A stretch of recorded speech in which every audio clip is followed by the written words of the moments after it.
बैठो दो आंध्र वाला रैल में गोंगरा चटनी होई இட்லி சாம்பார் ஹோயிரே. இதுக்கு எதுக்குங்க 10 வருஷம் பள்ளிக்கூடத்தில் படிக்கணும்? 4 ஹிந்தி படம் பார்த்தா தெரிஞ்சு போயிடும், 4 பாட்டு கேட்டா புரிஞ்சு போயிடும். ஹிந்தி எதிர்ப்பு போராட்டம் இப்ப மீண்டும் பராசக்தி வரக்கூடிய காலகட்டத்தில் இந்த வரலாற்றை நாம் நினைத்து பார்க்க வேண்டி இருக்கிறது. ஒரு 50 ஆண்டு காலத்திற்குள்ளேயே இந்த இந்தி திணிப்பை செய்வது என்பது பிஜேபியா காங்கிரஸா? இல்லை, சமஸ்கிருதம் தான் இந்த நாட்டினுடைய பழமையான மொழி என்று நிறுவ விரும்புகிறவர்கள். தமிழ் மொழிக்கு ஒரு சிறப்பு என்றால் அந்த சிறப்பு இந்தியாவுக்குரியதா இல்லையா? ஆனா அதுக்கும் முன்னாடி சமஸ்கிருதம் இருக்குதுன்னு சொன்னா மட்டும்தான் நாங்க ஒத்துக்குவோம் என்பவர்கள் தான் இந்தியாவினுடைய ஆட்சித்துறை முதுகெலும்பாக இருக்கிறார்கள். இதையே செய்வதற்கு கொள்கையாக வைத்திருப்பவர்கள் ஆட்சிக்கு வந்தா என்ன நடக்குங்கிறதா இன்னைக்கு நம்ம பார்த்துக்கிட்டு இருக்கோம். அப்ப 38 இருந்து 65 வரைக்கும் இந்த ஆதிக்கம் என்பது திணிக்கப்படுவதும் மறுப்பதும் பின்வாங்குவதும் இப்படியே நடந்து கொண்டிருக்கிறது. தமிழ்நாட்டில் ஹிந்தி படிக்க முடியாது. ஏன் அப்ப நீங்க அரசு பள்ளியில சொல்லி கொடுக்க கூடாது? சிபிஎஸ்இல படிக்கிறதுனால ஹிந்தி படிக்கணும். காசிக்கு டூருக்கு போனா, கங்கைக்கு போனால் இந்த காரியத்தை நல்லா பண்ணு அப்படின்னு சொல்லலாம். நம்ம நிதியமைச்சர் ரொம்ப வருத்தப்பட்டு நிர்மலா சீதாராமன் அவர்கள் பேசினாங்க பாருங்க பார்லிமெண்ட்ல, என்னால் ஹிந்தி படிக்க முடியாமல் போச்சு. ஆனால் அவங்க ரொம்ப சூப்பராக ஹிந்தி பேசுவாங்க. நீ இங்கிலீஷ் படித்தாதான் உருப்பிட முடியும் என்று சொன்னவர் தந்தை பெரியார். இன்னைக்கு நம்ம உணர்வு நிலையில் இருந்து உரிமை நிலைக்கு மாறிக்கிட்டு இருக்கோம். அது சொன்னால் இல்லை இல்லை இவங்க மொழி வெறியர்கள் அப்படின்னு ஒரு கூட்டம் தமிழ்நாட்டிலேயே பேசிச்சு. இன்னமும் அதுக்கு பல அடிவரடிகள் இருக்காங்க. நண்பர்களே, சாதாரண வரலாறு அல்ல அது.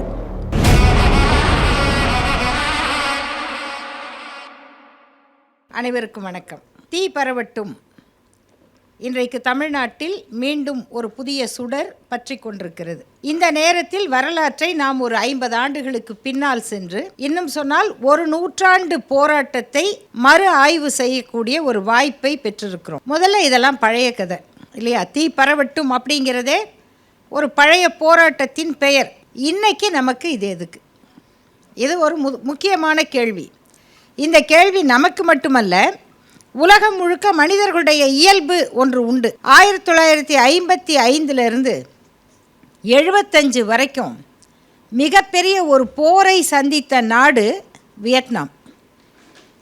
அமெரிக்க ஏகாதிபத்தியத்தினுடைய தூண்டுதலால், நேரடி படை தாக்குதலால், ஊடுருவலால், பக்கத்தில் இருந்த தெற்கு வியட்நாம் வழியாக செய்த தாக்குதலால் மிகப்பெரிய அழிவுகளை சந்தித்த நாடு.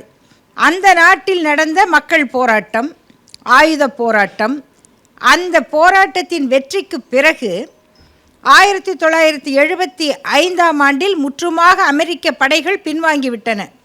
ஆனால் அந்த மக்கள் சந்தித்த இழப்பு, உயிரிழப்பு மட்டும் 30 லட்சம் கணக்கில் வராதவை எத்தனை என்று தெரியாது. அந்த போரை நினைவு கூறிக்கொண்டே இருப்பதுதான் அந்த நாட்டில் மக்களுடைய பொறுப்பாக இருந்தது. அந்த வியட்நாமிலே அமெரிக்கா வீசிய குண்டும், அந்த குண்டுக்கு அஞ்சு தெரித்து ஓடிய ஒரு 7 வயது பெண் குழந்தையின் நிர்வாண படம், புகைப்படம், உலகத்தினுடைய மனசாட்சியை உலுக்கிய படங்களில் ஒன்று அந்த பெண் குழந்தை அலறி ஓடுகிற அந்த புகைப்படம். அதை நாம் மறந்துவிடக்கூடாது என்று மீண்டும் மீண்டும் பெரியவர்கள் சொல்லிக்கொண்டே இருந்தார்கள். ஆனால் 75 ஒரு 25 ஆண்டுகள் கடந்தவுடன் என்ன நடந்திருக்கும்னு நினைக்கிறீங்க? 75க்கு பிறகு பிறந்தவங்க கல்லூரியில் படிக்கிறாங்க. அவங்களுக்கு அந்த கதையை கேட்க போர் அடிக்குது. அவங்க என்ன சொல்கிறாங்க, நமக்கு போருன்னா என்னன்னு தெரியாது, அது நடந்தது முடிஞ்சது, சும்மா அதையே பேசிக்கிட்டு. வகுப்பில் பேராசிரியர்கள் அதிர்ச்சி அடைகிறாங்க, வீட்டில் பெற்றோர்கள் கவலைப்படுறாங்க. ஐயோ, நம்ம பசங்களுக்கு என்ன ஆச்சு? நம்முடைய இழப்பின் வலியை, வேதனையை, துயரத்தை சொன்னால் அது இவர்களுக்கு சலிப்பை கொடுக்கிறது என்றால் நாம் எங்கே விடுபட்டு போயிருக்கிறோம் என்று கலங்கி கொண்டிருந்த நேரத்தில் ஒரு மருத்துவர், பெண் மருத்துவர், அவங்க பேர் சொல்கிறதுக்கு கடினமாக இருக்கும், அது வியட்நாமீஸ் பேர், டாங் துய் ட்ராம். எது நீங்கள் ஆங்கிலத்தில் இந்த உச்சரிப்பை வைத்து நீங்கள் தேடி படிக்கலாம். டாங் துய் ட்ராம் என்பது அவர் பெயர். அவர் ஒரு மருத்துவர். அவர் 1970 இறந்து விட்டார். எங்கே இறந்தார்னா, போர்க்களத்தில் முன்வரிசை மருத்துவ பணியாளராக பணியாற்றி கொண்டிருந்த போது இறந்து விட்டார். அவர் ஒரு 2 ஆண்டு கால நாட்குறிப்புகளை வைத்திருந்தார். அந்த நாட்குறிப்புகளில் அவர் பார்த்த ஒவ்வொரு இழப்பையும், அவர் சந்தித்த ஒவ்வொரு மரணத்தையும், ஒரு உயிரை காப்பாற்றலாம் என்று துடிக்கும் பொழுது அவர் கையிலேயே அந்த உயிர் பிரிந்ததையும், இதற்கு பிறகும் நான் உயிரோடு இருக்க வேண்டுமா என்று நினைத்ததையும் அவர் செய்திகளை எழுதி அதற்கு ஒரு தலைப்பு வைத்திருந்தார். நேற்றிரவு எனக்கு ஒரு கனவு வந்தது, அதில் அமைதி பிறந்தது போல் கனவு கண்டேன். போர்க்களத்தில் இருந்த ஒரு மருத்துவருக்கு, குறிப்பாக பெண் மருத்துவருக்கு, இது வீரப்போராக வெற்றி போராக தெரிந்திருக்காது. மனிதர்கள் பலியிடுகிற ஒரு களம் இது. இங்கிருந்து அமைதி பிறப்பதாக கனவு கண்டேன் என்று எழுதி வைத்திருந்த அந்த நூல் 2005 வெளியிடப்பட்டது. ஆங்கிலத்தில் மொழிபெயர்க்கப்பட்டது. அப்போதுதான் அந்த 25 வயதில் இருந்த இளைஞர்களுக்கு நாம் இந்த போரை பற்றிய செய்திகளை கேட்பதில் சலிப்பு கொண்டோமே, நாம் எப்படிப்பட்டவர்கள் என்ற குற்ற உணர்ச்சி ஏற்பட்டது. ஒரு 50 ஆண்டு காலத்திற்குள்ளேயே ஒரு போராட்டத்தின் நினைவுகள் அடுத்தடுத்த தலைமுறைக்கு கடத்தப்படாவிட்டால், அவர்கள் தங்கள் வரலாற்றை உணராவிட்டால் என்ன நடக்கும் என்பதற்கு உலகத்தில் பல்வேறு சான்றுகள் இருக்கின்றன. அப்படியான ஒரு போராட்டம், ஒரு போர்தான் தமிழ்நாட்டில் நடந்து கொண்டிருக்கின்ற இந்தி திணிப்புக்கு எதிரான போர். இந்தி எதிர்ப்பு போர்னே வச்சுக்கலாம், தப்பு இல்லை. அது 1938 எல்லாரும் தொடங்கினார்கள். ராஜாஜி வந்தார். அவர் ஆட்சிக்கு வர்றதுக்கு முன்னாலேயே அந்த பிரச்சனை தொடங்கிவிட்டது. இந்த வரலாற்றை புரிந்து கொள்வதற்கு நண்பர்களே, ஒன்றை நாம் கவனமாக வச்சுக்கணும். இந்த இந்தி திணிப்பை செய்வது என்பது பிஜேபியா, காங்கிரஸா? காங்கிரஸ் மட்டுமா? இல்லை, எல்லாரும் மத்தியில் ஆட்சியில் இருப்பவர்கள் அதைத்தான் செய்வார்கள். ஏன் செய்கிறார்கள் என்றால், ஆட்சி மாறலாம், காட்சி மாறாது என்பதைப் போல அவர்களுடைய நிர்வாக அமைப்பு இருக்கு இல்லையா, அந்த நிர்வாக அமைப்பை தங்கள் கட்டுப்பாட்டுக்குள் வைத்திருப்பவர்கள் சமஸ்கிருத மொழி பற்றாளர்கள். சமஸ்கிருதம்தான் இந்த நாட்டினுடைய பழமையான மொழி என்று நிறுவ விரும்புகிறவர்கள்.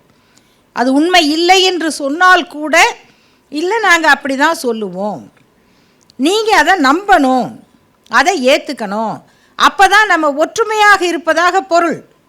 நீங்கள் அதுக்கு மாறாக, இல்லை நாங்கள் இங்கே கீழடியில் ஏதோ கண்டுபிடிச்சிருக்கோம், இதுக்கு இன்னும் கொஞ்சம் வயசு அதிகமாக இருக்கும் போல இருக்குது அப்படின்னீங்கன்னா நீங்கள் தேச விரோதின்னு பொருள். உண்மை இருக்கோ இல்லையோ, இது உயர்ந்தது, இது பழமையானது, இதுதான் முதல் என்பவர்கள் மட்டுமே இந்தியாவில் தேசபக்தர்கள். இந்த மொழிக்கு கிடைக்கிற பெருமையும் இந்தியாவின் பெருமை தானே. கீழடியில் எடுத்திருக்கிற ஆராய்ச்சி 6000 ஆண்டுக்கு முன்னால் இரும்பு காய்ச்சி உருக்கி ஆயுதம் செய்ய பயன்பட்டிருக்கிறது. இரும்பை காய்ச்சுகிற தொழில்நுட்பம் வரணும்னா அதுக்கு முன்னால் எத்தனை தொழிற்கருவிகள் வந்திருக்கணும். தொழிற்கருவிகளை வடிவமைக்கணும்னா அவர்களுடைய தொழிலியல் அறிவு எவ்வளவு இருக்கணும். அப்போ இது காலம் பின்னோக்கி போகிறதே, அதை எப்படி நீங்கள் கணக்கெடுப்பீங்க? இருக்கிற அறிவியல் கணக்குப்படி 6000 ஆண்டு, அதுக்கு மேலேயும் இருக்கலாம். இதில் இன்னும் சில குறுக்கு சால் ஓட்டுற குரங்குங்கள்லாம் இருக்குது. இவங்க 6000ங்கிறது தப்பியா? ஏன் தெரியுமா? இவங்கெல்லாம் திராவிடர்கள். அது 60,000. 6000ன்னு ஆதாரபூர்வமாக இருக்கிறதையே ஒத்துக்க மாட்டேங்கிறான் டெல்லியில் உட்காந்துக்கிட்டு. அதை நிறுவறதுக்கு நம்ம போராடிக்கிட்டு இருக்கோம். இதில் நீ 60,000ன்னு சொல்லு, 6 லட்சம்னு கூட சொல்லு, எனக்கும் மகிழ்ச்சி தானே. அங்கே இருக்கிற எலும்பு கூட அநேகமாக எங்கள் பாட்டியாக தானே இருந்திருக்கோம், உங்கள் பாட்டியாகவும் தானே இருக்கும். அதுக்கு முன்னால் இன்னும் 4 குரங்கு கண்டுபிடி, அதில் கூட நம்ம ரத்தம் இருக்கும், டிஎன்ஏ இருக்கும். இருந்ததுன்னு கண்டுபிடிச்சி நம்ம நிறுவிட்டா உனக்கும் பெருமை, எனக்கும் பெருமை. ஆனால் இருக்கிற ஆதாரங்களை வைத்து நிறுவுவதை கூட வெளிநாட்டிலெல்லாம் ஏற்றுக்கிறாங்க. டெல்லியில் இருக்கிற தொல்பொருள் ஆய்வுத்துறை ஏற்றுக்க மாட்டேங்குது. ஏன்? தமிழ் மொழிக்கு ஒரு சிறப்பு, தமிழ் பண்பாட்டுக்கு ஒரு சிறப்பு என்றால் அந்த சிறப்பு இந்தியாவுக்குரியதா இல்லையா? அந்த பெருமை இந்தியாவுக்குரியதா இல்லையா? இருக்கலாங்க. ஆனால் அதுக்கும் முன்னாடி சமஸ்கிருதம் இருக்குதுன்னு சொன்னால் மட்டும்தான் நாங்கள் ஒத்துக்குவோம் என்பவர்கள்தான் இந்தியாவினுடைய ஆட்சித்துறை முதுகெலும்பாக இருக்கிறார்கள். இவர்கள் ஆட்சியில் யார் வந்தாலும் அவர்களை தங்களுக்கு சாதகமாக பயன்படுத்துவார்கள். அதில் இதையே செய்வதற்கு கொள்கையாக வைத்திருப்பவர்கள் ஆட்சிக்கு வந்தால் என்ன நடக்குங்கிறது தான் இன்றைக்கி நம்ம பார்த்துக்கிட்டு இருக்கோம். அவர்கள் 1930க்கு முன்பே இந்த முயற்சியை தொடங்கி விட்டார்கள். அது நடந்துக்கிட்டு இருக்கு. அதுக்கு வாட்டமாக யார் வரணும்? இப்போ பிஜேபி வந்த மாதிரி அப்போ ராஜாஜி வந்தார். ராஜாஜி வந்தார், உடனே உத்தரவு போட்டார். இல்லை, நாங்கள் ஏற்றுக்கொள்ள மாட்டோம்னாங்க, நாங்கள் கடுமையான நடவடிக்கை எடுப்போம் அப்படின்னு சொன்னார். அன்றைக்கு நடந்த இருபெரும் போராட்டங்களில் இந்திய எதிர்ப்பு மாநாடு, தந்தை பெரியார் அவர்கள் கூட்டி தமிழறிஞர்கள் தலைமையேற்ற மாநாடு, அதற்கு இணையான இன்னொரு மாநாடு ஒன்று உண்டு, அது தமிழ்நாட்டு பெண்கள் மாநாடு. தந்தை பெரியாருக்கு பெரியார் என்று பட்டம் வழங்கிய மாநாடு. பெரியார் என்று கூட அல்ல, அவரை பெரியார் என்று மட்டுமே அழைக்க வேண்டும் என்று தீர்மானம் போட்ட மாநாடு. அந்த மாநாட்டினுடைய நோக்கம் இந்தி எதிர்ப்பு போராட்டம். அந்த மாநாட்டை நடத்திய பங்கேற்ற அங்கு முன்னின்ற பெண்கள் அத்தனை பேரும் தமிழ்நாட்டின் தலை சிறந்த ஆளுமைகள்.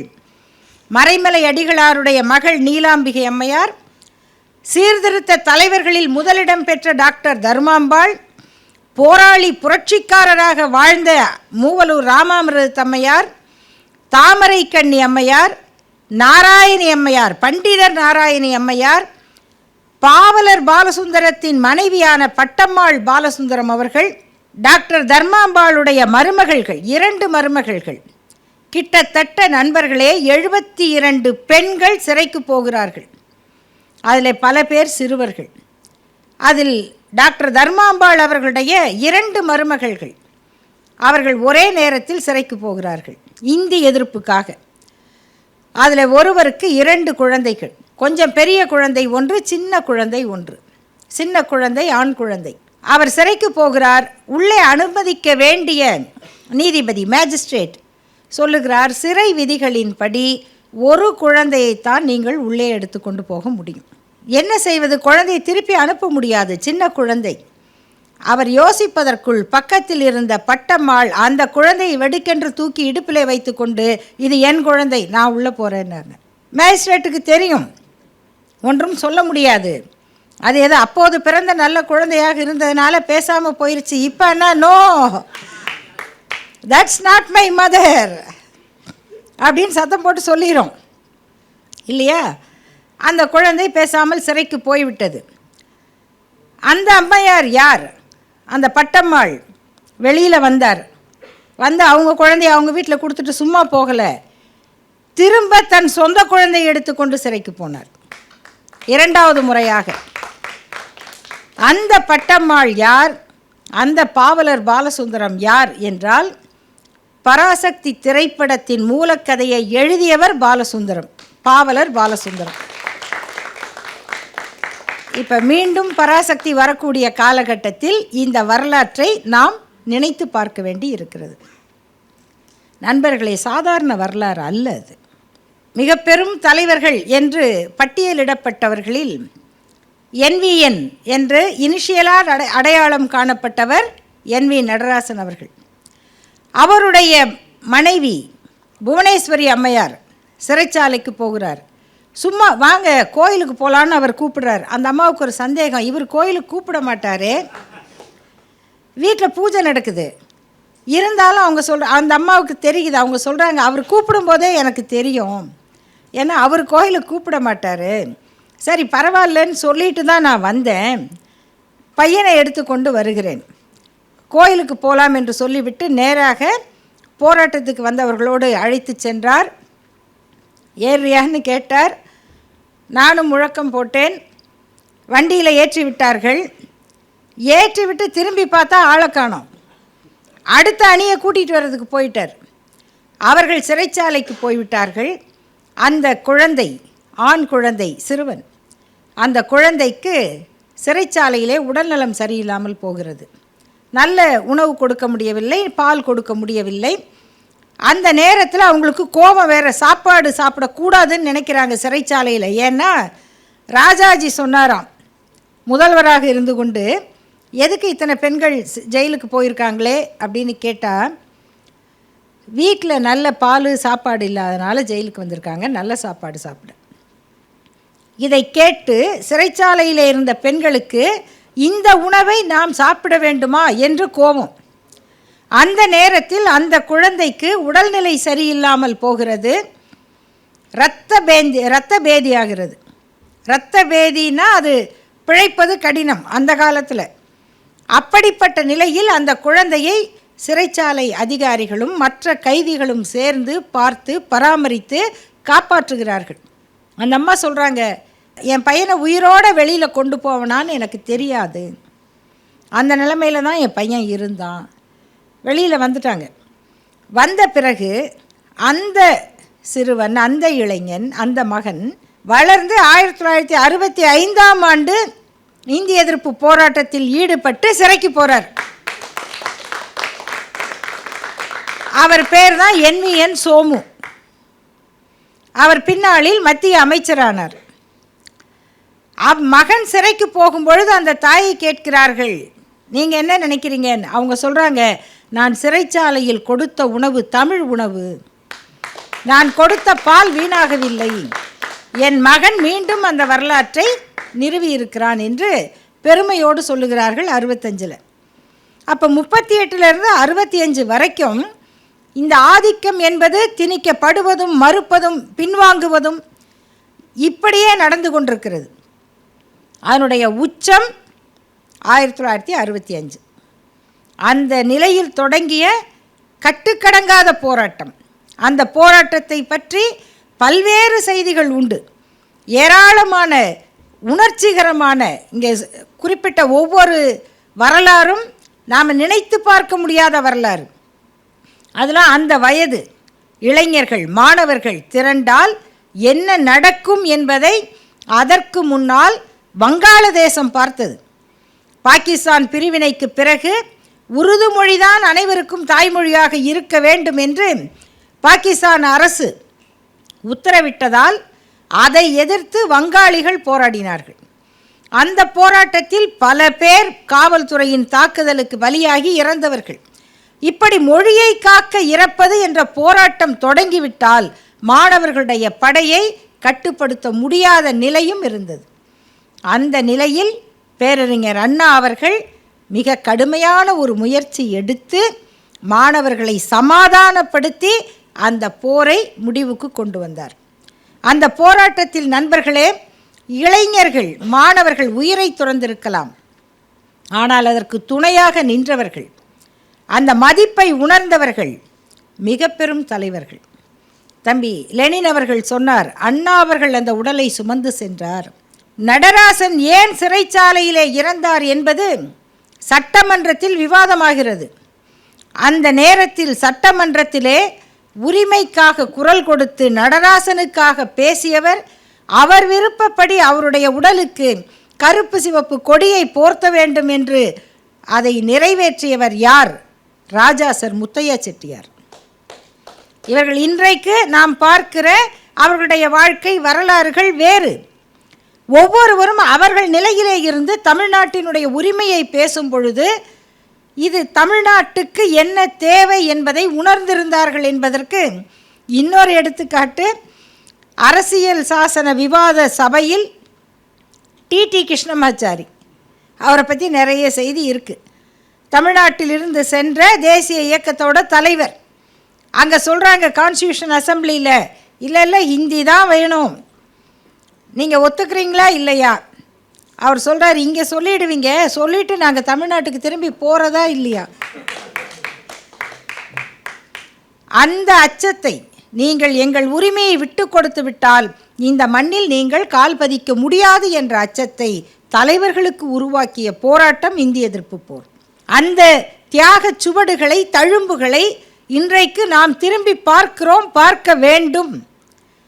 அதற்கான அடிப்படை தேவை இன்றைக்கு ஏற்பட்டிருக்கிறது. ஏன் இன்னைக்கு மீண்டும் ஹிந்தி திணிக்கப்படுகிறது. அதை மறுப்பதால் நம்முடைய கல்விக்கு கொடுக்க வேண்டிய தொகை மறுக்கப்படுகிறது. 2500 கோடிங்கிறது நம்ம ஒரு ஆண்டுக்கு முன்னால் சொன்ன தொகை. இன்றைக்கி அது எவ்வளவு? அதுக்கு நீதிமன்றத்துக்கு போகிறோம். நீதிமன்றம் என்ன சொல்லுது? நீங்கள் ஏன் அதை நடத்திடக்கூடாது, நீங்கள் ஏன் அந்த ஸ்கூலை கட்டக்கூடாது? இப்படி போகிற போக்கில் ஏன் கேட்கிறார்கள்? அவர்களை பொறுத்தவரை இது இந்தியா என்கிற கட்டமைப்பு. இந்த கட்டமைப்புக்குள் இருக்கும் மாநிலங்கள் அதன் கட்டுப்பாட்டுக்குள் வைக்கிற கொள்கையை ஏற்றுக்கொள்ள வேண்டும். அப்போ யூனியன் என்பதற்கு என்ன பொருள்? ஃபெடரல் கவர்மெண்ட் என்பதற்கு என்ன பொருள்? ஒத்திசைவு பட்டியல் கன்கரண்ட் லிஸ்ட் என்பதற்கு என்ன பொருள்? இதுக்கு கொடுக்கிற நீதிமன்ற விளக்கங்கள். நீங்கள் ஏன் அந்த பள்ளிக்கூடத்தை தொடங்கக்கூடாது? தொடங்கலாம் தான். ஏன் ஹிந்தி படிக்கக்கூடாது? படிக்கலாம் தான். ஏன் படிக்க முடியாது? நம்ம நிதியமைச்சர் ரொம்ப வருத்தப்பட்டு நிர்மலா சீதாராமன் அவர்கள் பேசினாங்க பாருங்கள் பார்லிமெண்ட்டில். என்னால் ஹிந்தி படிக்க முடியாமல் போச்சு. ஆனால் அவங்க ரொம்ப சூப்பராக ஹிந்தி பேசுவாங்க, ஹிந்தி படிக்க தெரிஞ்சவங்க தான்.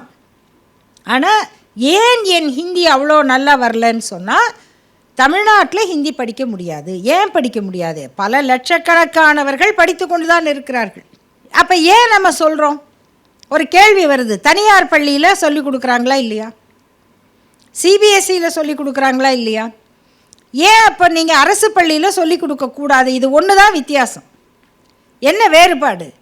தனியார் பள்ளியில் ஹிந்தி படித்ததுனால யாராவது போய் இஸ்ரோவில் வேலை பார்த்தாரா? இல்லை மிகப்பெரிய சிபிஎஸ்சி பள்ளியில் ஹிந்தி படித்தவருக்கு அமெரிக்காவில் ஒரு பெரிய நிறுவனத்தில் சிஇஓவாக வேலை கிடைச்சிதா? சாதாரண பள்ளியில் படிக்கலிங்க, எங்கள் குழந்தை சிபிஎஸ்சியில் படிக்கிறது, அவ்வளோதான். சிபிஎஸ்சியில் படிக்கிறதுனால ஹிந்தி படிக்கணும். அது சிபிஎஸ்சியினுடைய பாடத்திட்டம். அதை படித்து அதை ஒரு மொழியை கற்றுக்கிட்டு அந்த பையனுக்கு அந்த பொண்ணுக்கு அதனால் ஏதாவது பலன் இருக்குதா அப்படின்னா, என்னைக்காவது காசிக்கு டூருக்கு போனால், கங்கைக்கு போனால் இந்த காரியத்தை நல்லா பண்ணு அப்படின்னு சொல்லலாம். அவர் சொல்கிற மந்திரம் நமக்கு கேட்க போகுதா? புரிய போகுதா? இத்தனை தடவை கேட்டுக்கிட்டே இருக்கோம். எல்லாருக்கும் ஒரு மந்திரம் தெரியுங்க தமிழ்நாட்டில், சமஸ்கிருதம். மாங்கல்யம், அப்புறம் அவ்வளோதான்.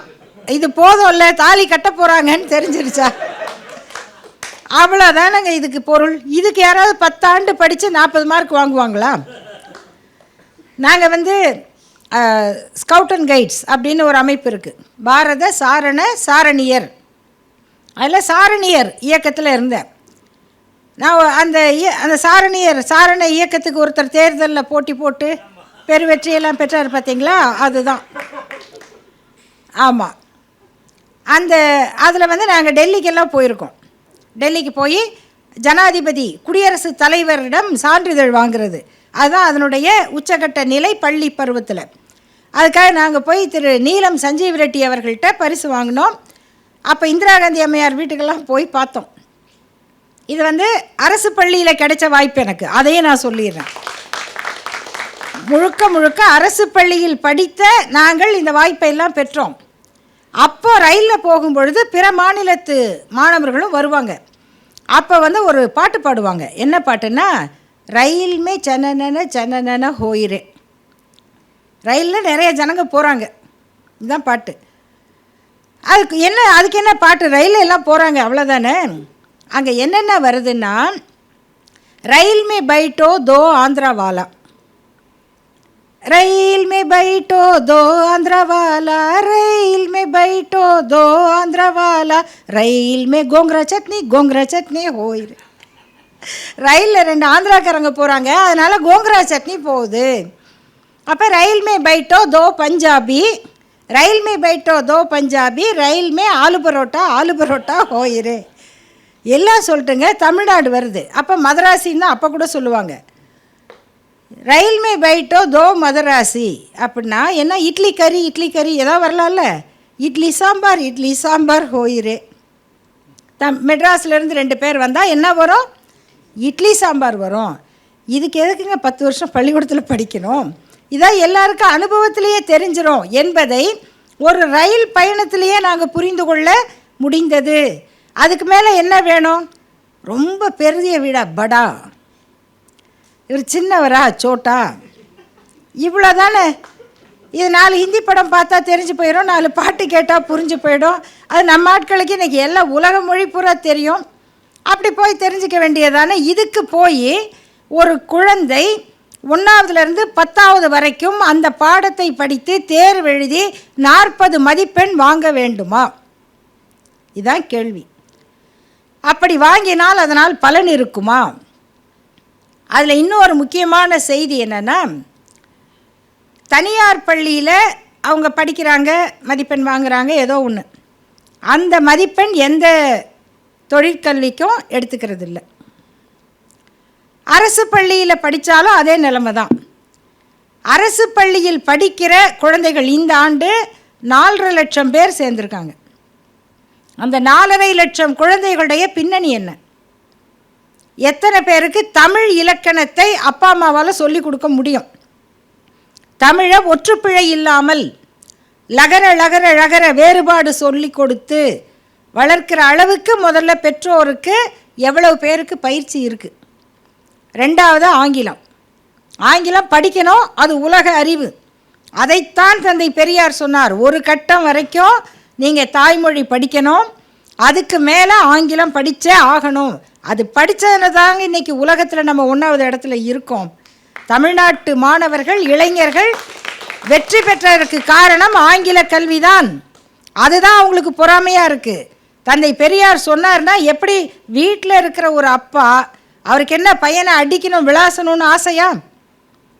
2 போடு போட்டாவது படி, 5 மணிலேருந்து 7 மணி வரைக்கும் படி அப்படின்னு சொல்லுகிற ஒரு தந்தையை போல் நீ இங்கிலீஷ் படித்தாதான் உருப்பிட முடியும் என்று சொன்னவர் தந்தை பெரியார்.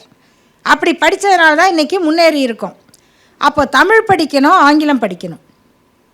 10ஆவதுல எதில் ஃபெயில் ஆகிறோம்? 1 இங்கிலீஷ், 2வது கணக்கு. அது பிரச்சனை தான். இருந்தாலும் பாருங்கள் எவ்வளோ அனுபவசாலிகள் இருக்காங்க. இருந்தாலும் அதுக்கப்புறமாவது ஒரு வாய்ப்பு இருக்குது. உங்களுக்கு சயின்ஸுக்கு போறியா, கணக்குக்கு போறியா? கணக்கே வேண்டான்னா அறிவியல் பாடத்துக்கு போயிடலாம். ஆனால் அங்கேயும் ஆங்கிலம் படித்து தான் ஆகணும். அதையாவது நம்ம எப்படியாவது தேர்ச்சி பெற முடியும். நீங்கள் அரசு பள்ளியில் படிக்கிற 4.5 லட்சம் குழந்தைகளுக்கு இவங்க பேச்சை கேட்டுக்கிட்டு ஹிந்தியும் பாஸ் பண்ணணுன்னா என்ன நிலைமை ஏற்படும்? இன்றைக்கு நாம் பார்க்கிற தேர்ச்சி விகிதம் கிடைக்குமா? அவர்கள் அடுத்த நிலைமைக்கு போக முடியுமா? இதில் நம்ம பாடத்திட்டம், அவங்க பாடத்திட்டம் 2க்கும் வேறுபாடு உண்டு. நம்ம என்ன செய்கிறோம்? எப்படியாவது பாஸ் பண்ணு, 3ஆவதுலேருந்து 5ஆவதுக்கு தள்ளுங்க, 5ஆவதுலேருந்து 8ஆவது வரைக்கும் போங்க, 8ஆவதுலேருந்து 12ஆவதுக்கு போயிடுங்க. அது ஏதோ ஒரு கல்லூரியில் இடம் கிடைக்கும். அப்படி கிடைச்சவங்க தானே இன்றைக்கி எங்கெங்கேயோ இருக்காங்க, எப்படியோ ஒரு வேலைக்கு போகிறாங்க. அவங்க இது நம்ம திட்டம், இது திராவிட மாடல். ஆரிய மாடல் என்ன? 12ஆவது பப்ளிக், 10ஆவது பப்ளிக் போக இனிமேல் 8ஆவது, 5ஆவது, 3ஆவது. நம்ம தள்ளி தள்ளி தள்ளி தூக்கி கொடுத்து மேலே ஏற்றுறவங்க, அவங்க வடிகட்டி வடிகட்டி வடிகட்டி வடிகட்டி கீழே தள்ளுறவங்க. இந்த 2 பாடத்திட்டத்துக்குமே ஒத்து வராதே. இதில் ஹிந்தியை பாடமாக வச்சா இந்த 4.5 லட்சம் குழந்தைகளுடைய எதிர்காலம் என்ன? இதுதான் இன்றைக்கி முக்கியமான ஒரு கேள்வி. அடுத்தது, ஒரு அரசு தன் கொள்கையாக, இதுதான் ரொம்ப நீங்கள் கவனிக்க வேண்டியது. இப்போ ஹிந்தி படிக்க வைக்கிறோன்னு சொன்னால் அது என்ன பொருள்? அரசு தன் கொள்கையாக மும்மொழி திட்டத்தை ஏற்றுக்கொண்டதுன்னு பொருள். அவ்வளவு படித்த பேரறிஞர் அண்ணாவுக்கு இது தெரியாதா? இருமொழி கொள்கை தான் தமிழ்நாட்டினுடைய அரசு கொள்கை, இதை யாராலும் மாற்ற முடியாது என்று அவர் சொன்னதற்கு காரணம் என்ன?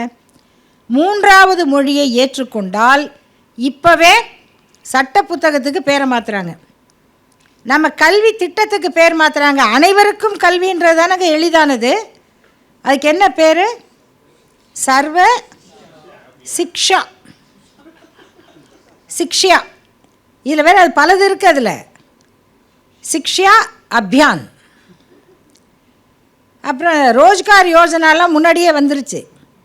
ஜவஹர் ரோஜ்கார் யோஜனா, என்ன வேலை வாய்ப்பு திட்டம், அதுக்கு இந்த மாதிரி பேரை வைக்கிறது.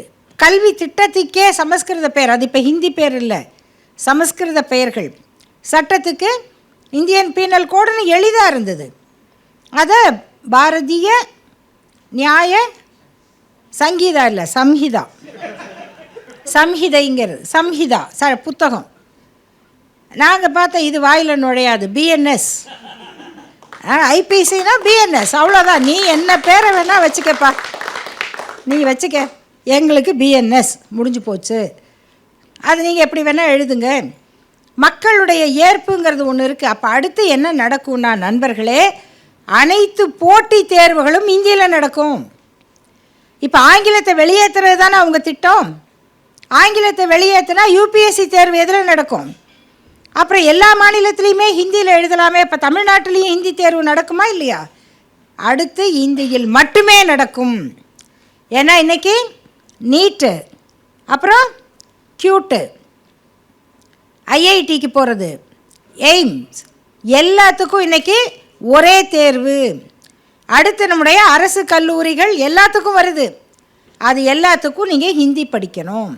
இது எதை நோக்கி நம்மை நகர்த்தி செல்லும் என்கிற ஆபத்தை உணருங்கள். இன்றைக்கி நம்ம உணர்வு நிலையில் இருந்து உரிமை நிலைக்கு மாறிக்கிட்டு இருக்கோம். உரிமையை காப்பாற்ற வேண்டிய இடத்துக்கு வந்திருக்கோம். அதுதான் இன்றைய பராசக்தி கொடுக்க வேண்டிய செய்தி, வேற ஒன்றும் இல்லை. தமிழ் மொழி உணர்வு எல்லாருக்கும் இருக்குது. யாருக்கு இல்லை? நாங்கள் தான் பேசுனது. நாங்கள் பேசுனதை கேட்டு கேட்டு வளர்ந்தவங்க இன்றைக்கி அவங்க புதுசாக கற்றுக்கிட்ட மாதிரி, சில பேர்லாம் எங்கேயோ ஒரு சுயம்புவாக குதித்த மாதிரியும், இதை நம்ம பேசாமலே அவங்க கற்றுக்கிட்ட மாதிரியும் பேசுகிறாங்க. அது வேறு. ஆனால் இந்த மொழிப்பற்றை, மொழி உணர்வை திராவிட இயக்கம் எடுத்து பேசுனதுனால தான் இங்கே ஒரு கவிஞர் எழுதினார். நம்ம அவங்கள ரொம்ப டார்ச்சர் பண்ணிட்டோமா. எனக்கும் தமிழ்தான் மூச்சு, அதை இன்னொருவர் மேல் விடமாட்டேன். யாராவது சொன்னமா? யாராவது உங்களை தமிழ் படிங்க அப்படின்னு யாரையாவது வற்புறுத்தினமா? வேறு மாநிலத்துக்காரங்களை படிக்க சொன்னமா? இல்லை இல்லையா? அப்போ என்ன ஒரு தோற்றத்தை உண்டாக்குறாங்க, நம்மை மொழி வெறியர்கள்னு சொல்ல பார்த்தது இல்லையா? இது வேண்டாம், எனக்கு ஏற்றுக்காது, இவ்வளோதாங்க சாப்பிட முடியும், அதுக்கு மேலே சாப்பிட்டா விற்கும், அதுக்கு மேலே திணிச்சா கக்கும், அவ்வளோதானே. இதானே குழந்தைக்கு உணவு ஊட்டுகிற அறிவு.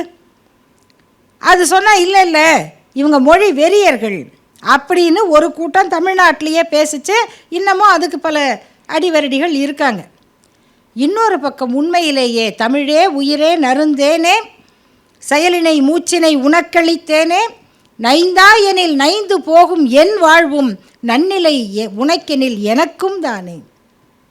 பிள்ளை பிறந்தேன் யாருக்காக, பெற்ற தமிழ்மொழி போருக்காக, உள்ளம் இருப்பதும் உயிர் இருப்பதும் உயிர் நிகர் தமிழ்மொழி சீருக்காக அப்படின்னு எழுதினவங்க இருந்தாங்க. புரட்சி கவிஞர் பாரதிதாசன் சொன்னார், தமிழனை எதிர்க்கும் பீரங்கி குண்டு எம் சமையலறையின் முள்ளங்கி தண்டு. என்னங்க இது? நம்மளுக்கே அதிர்ச்சியாக இருக்குது, உணர்ச்சி. தமிழனை எதிர்க்கும் பீரங்கி குண்டு எம் சமையலறையின் முள்ளங்கி தண்டுங்கிறாரு அவர் கவிஞர். ஏன்னு கேட்டால் சொல்கிறாரு, தமிழை தமிழன் தாய் என்பதாலும் தமிழ் பழித்தோனை அவன் நாய் என்பதாலும் தமிழனை எதிர்க்கும் பீரங்கி குண்டு எம் சமையலறையின் முள்ளங்கி தண்டு. இது உணர்வு வயப்பட்ட நிலை. விதந்து ஓதுவது, மயங்கி நிற்கிறது, சீரிழமை திறம், சீரிழமை திறம் இல்லையா? கன்னடமும் கலி தெலுங்கும் கவின் மலையாளமும் துளுவும் உன் உதரத்தே உதித்து ஒன்று பல வாயிடனும் என்றும் உள பரம்பொருள் முன் இருந்தபடி இருப்பது போல் ஆரியம்போல் உலக வழக்கொழிந்து அழிந்து சிதையா உன் சீரிழமை திறம் வியந்து செயல் மறந்து வாழ்த்துதுமே. அது ஒரு மயக்க நிலை. அந்த சீரிழமை திறம் இன்னைக்கு வரைக்கும் திருக்குறளை எடுத்தால் புரியும். சில சொற்கள் வொக்காபுலரி நமக்கு தெரியாது, ஆனால் என்ன சொல்கிறாங்கன்னு தெரியும் இல்லையா? யாகாவராயினும் நாகாக்கன்னா புரியும்ல. ஒழுக்கம் விழுப்பம் தரும் புரியும்ல.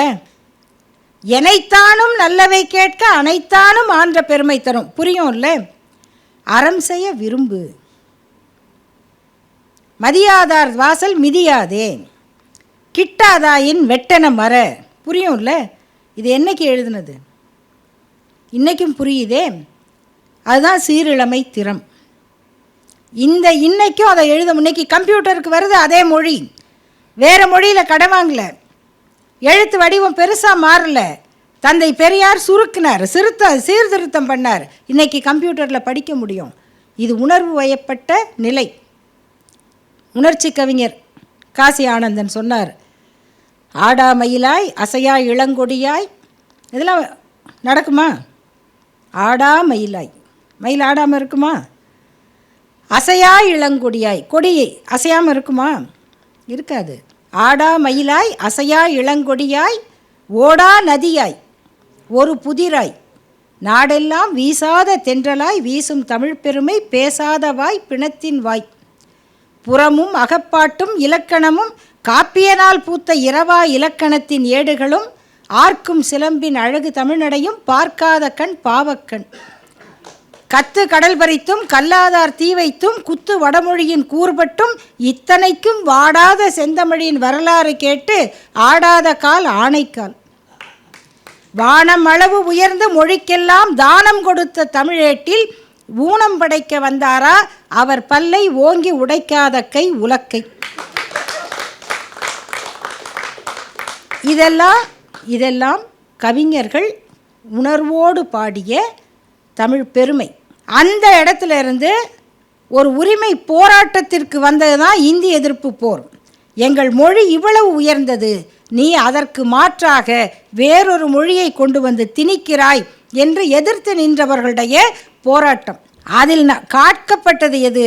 நம் மொழி மட்டுமல்ல, நம்முடைய உரிமை, நம் கல்வி உரிமை. இன்றைக்கு அந்த உரிமையை அழிப்பதற்கான ஒட்டுமொத்தமான வேலையில் ஒன்றிய அரசு இறங்கி இருக்கும் இக்காலகட்டத்தில் இந்த உரிமையை காப்பதற்காக நாம் நடத்திய போராட்டங்கள் மீண்டும் நம் முன்னால், நம் கண் முன்னால் நம் உணர்வுகளை தட்டி எழுப்ப வேண்டிய சூழல் இருக்கிறது. அந்த உணர்வை புரிந்து கொள்ளுங்கள். இது தீ, அறிவு தீ, மற்றவர்களுக்கு அறிவை கொடுக்கும் பகுத்தறிவு தீயாக மலரட்டும், வளரட்டும். யாரையும் அழிப்பதற்கல்ல, ஊருக்கு வெளிச்சம் கொடுக்கும் தீ பரவட்டும், உரிமை தீயாக அது வளரட்டும். நன்றி, வணக்கம்.